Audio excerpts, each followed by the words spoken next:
Түн бир окум. Эрнис терең уйкуда жаткан. Телефону катышын кырады. Эрнис чукуранып ойгонуп, көзүн ушалап, маңдайын тырыштыра, жактырбагандай жооп берди. Алло. Телефон чалган апасы болчу. Апа кандайсыз? Жакшы балам, жакшы. Апасы кандайдыр бир толкундануу менен телефон чалган эле. Апа жөн эле чалдыңызбы? Жөн эле балам, үнүңдү уккум келди. Мен да сиздин үнүңүздү уккум келген апа, бирок саатты карабайсызбы? Saat түнкү 2-ге жакындаган эле. Балам, жөн гана үнүңдү уккум келди. Жөн гана баарлашкым келди. Негедир толкунданып уктай албай атам, деди апасы. Эшикке чыгып келиңиз, бир аз таза аба жутуңуз апа. Уктаганга аракет кылыңыз.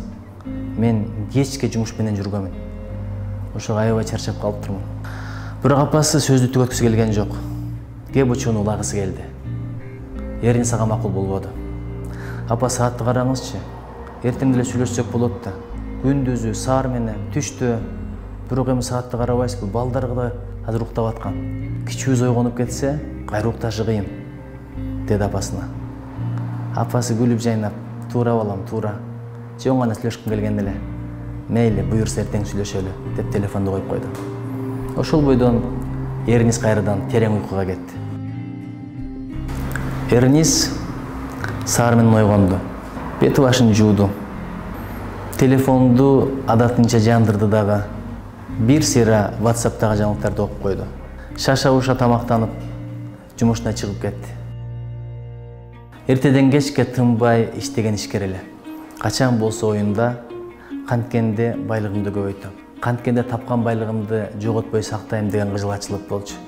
Ушул эки кыжылатчылык дайыма аны чыңалууда кармап келет эле.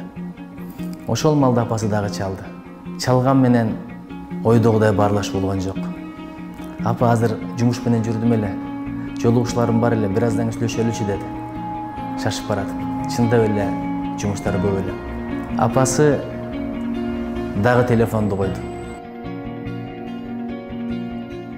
Ошол болду. Кечке маал бир аз болуп ошогондо WhatsApp'тагы жаңылыктарды карап отуруп, Эрнистин көз алая түштү. Окуганына ишенбей, ордунда катып туруп калды. Ошол замат шаша-буша жолуга чыкты.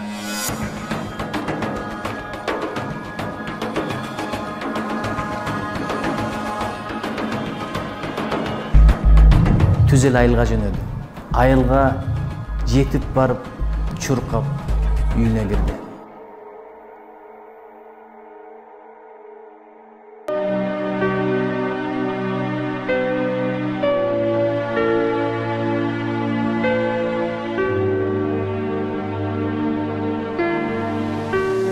Туугандары, бир туугандары, таякелери, таежелери баардыгы топтолуп апасынын тегерегинде турган экен. Апасынын жүзүнө өмүрүндө биринчи жолу берилүү менен үңүлү карады. Мынчалык татынакай, мынчалык нурдуу, мынчалык куттуу аял экенин ошондо тан алды. Апасынын жансыз денеси суналып жаткан болчу.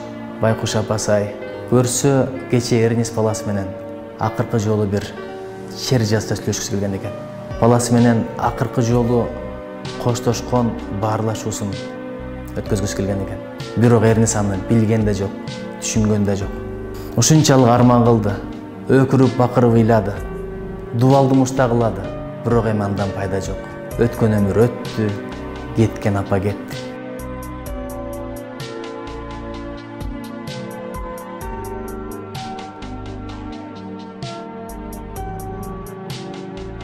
Арадан күндөр өттү. Эрнис ушунчалык чөгүп, чүнчүп кетти. Көрсө апа баардыгын ордун толтурат экен, бирок апанын ордун бүттүнө бириксе да толтура албайт экен. Ошону убагында билсе гана.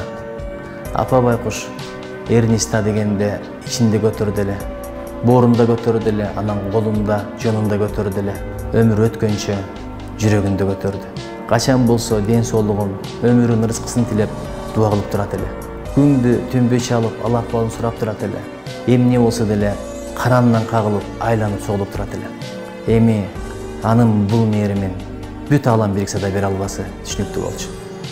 Аттиң Акыркы жолу сүйлөшөр ошол болорун билгенде, уйку тургай андан кымбат нерсе болсо дагы кечип таштап туруп, таң атканча сүйлөшпөйт беле?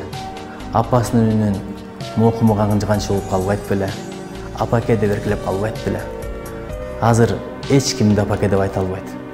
Ал тургай арадан 2 жыл өтсө дагы телефонундагы апакем деген номерди өчүрүүгө кол барбай жүрөт. Апаны көзү тирүүсүндө сыйлап калалы. Кийин арман кыласыңбы, чачыңды жуласыңбы, башыңды ташка урасыңбы? Кеткен өмүр келбейт, өткөн адам кайрылбайт. Апаңдын таман алдында бейиш, апанын батасында оомат, дөөлөт, ырыскы, ден соолук бар. Ассаламу алейкум.